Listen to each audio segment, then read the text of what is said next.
بسم الله الرحمن الرحيم الحمد لله رب العالمين والصلاة والسلام على سيدنا مولانا محمد وعلى آله وصحبه وسلم.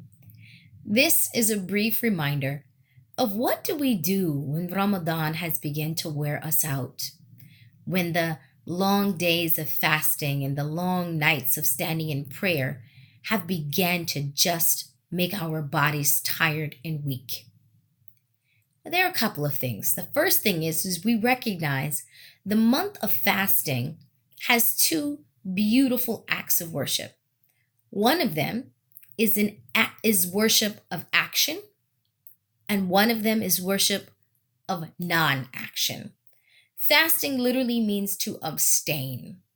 And so while our stomachs are fasting and our private parts are also fasting for marital activity, we make sure that we also refrain our eyes from looking at anything that would displease Allah or from wasting our time, that we limit our amount of screen time, our amount of social media, that we limit the amount of what we indulge in, television, we watch our ears, we limit the amount of music that we may be listening to, or certain conversations, or anything that's ultimately distracting us from Allah. How do we do that? We replace it with listening to Quran. We replace it. That's something that's passive. I'm passively listening. We also reflect upon its ayat as we're listening. This is something that doesn't necessarily require as much energy as standing in prayer or doing a lot of serving others at this particular time when our bodies are tired.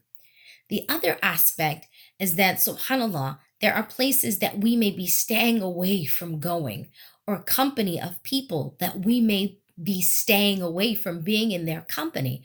And so, what we do is we elevate these non actions by our intention.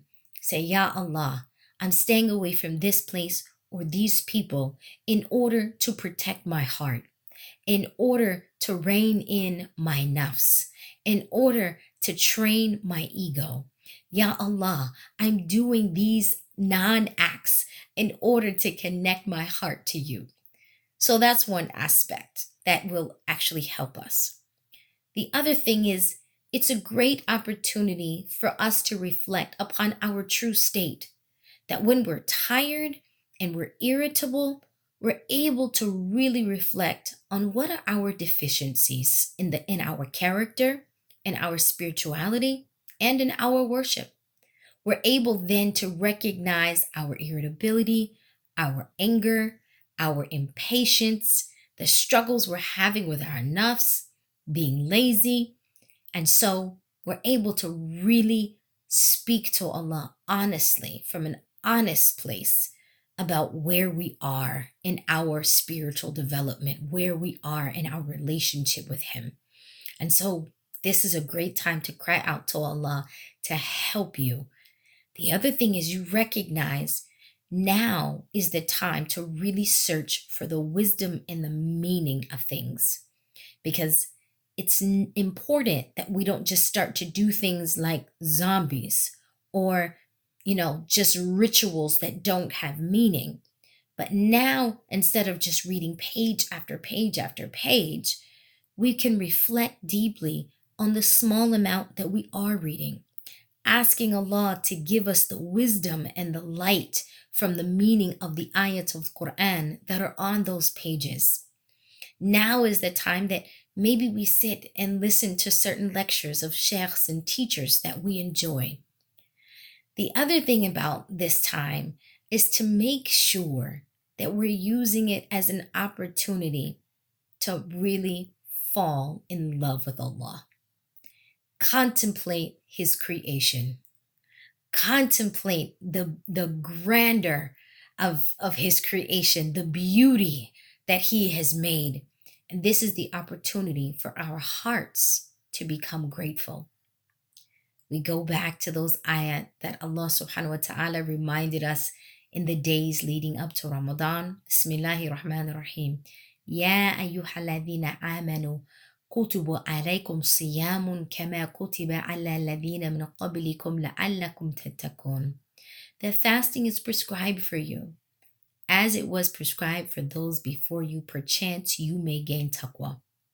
In the beginning of this verse, Allah says, Ya ayyuhalladhina amanu, O you who believe. So the first thing is you say, Ya Allah, make me a true believer. Make me amongst those who have those qualities of a true believer, who truly trust in you. Then you ask Allah to remove your fear and your anxiety, the fear that I might not make it, the fear of how am I going to get through these long days, the fear of am I gaining any benefit from it. Put that behind your back and ask Allah. This is when you really trust Allah, to say, Ya Allah, you have taken care of me in so many ways in my life, in so many states and conditions you have brought me through. Bring me through this. Then you ask Allah subhanahu wa ta'ala to say, allow you to recognize you're not alone. You stand in a community of believers who are also going through some similar struggles. Not just present day, but you stand with a long line of ancestors who are also believers, even if they're your spiritual ancestors, the Salaf. They also had these struggles. Fasting was prescribed for me as a prescription for my sicknesses, my diseases, and for my weaknesses. And it was also prescribed for them. So Allah knows exactly what we need at this moment. The other thing is, you look at the goals. Imam Shatibi reminded us that actions without objectives are like bodies without souls. Make sure our actions have the highest level of intention. Elevate those intentions. Ya Rabbi, I'm fasting to worship you, to obey you. I'm fasting to implement the sunnah of the Prophet Muhammad والسلام, to live as he lived. I'm fasting to remove my ego. I'm fasting for spiritual tarbiyah. I'm fasting to obey your commandments. I'm fasting in order to expose my heart to your mercy. I'm fasting in order to expose my soul to your transformation. I'm fasting so that I may become more mindful. I'm fasting so that I may have taqwa. Right? You recognize the goal is to have consciousness of Allah subhanahu wa ta'ala. And so gaining that consciousness, yes, it happens by the fasting, as is mentioned. It also happens by the things that are connected to the fasting. How am I remembering Allah? With dhikr and with fikr. How am I reflecting on Him? How is my heart grateful? How am I serving Him internally? How am I honoring Him internally? How am I falling in love with Allah, with the Creator, by recognizing His mercy, His greatness, His magnificence? That's the point. So even in the moments of being tired and being weak, we reevaluate our intentions. Have I reached the goal of taqwa? Because that is an internal state. That is a matter of the heart. May Allah subhanahu wa ta'ala rectify our hearts during this month of Ramadan. May Allah subhanahu wa ta'ala make us people of taqwa. May Allah subhanahu wa ta'ala make us amongst those who have an accepted fast and who fast all the days of Ramadan in righteousness, that it may be accepted from Him and that He would allow us to be happy on the days of Eid and happy on Yawmul Qiyamah by Him being pleased with us. Jazakumullah khairan. Assalamu alaikum.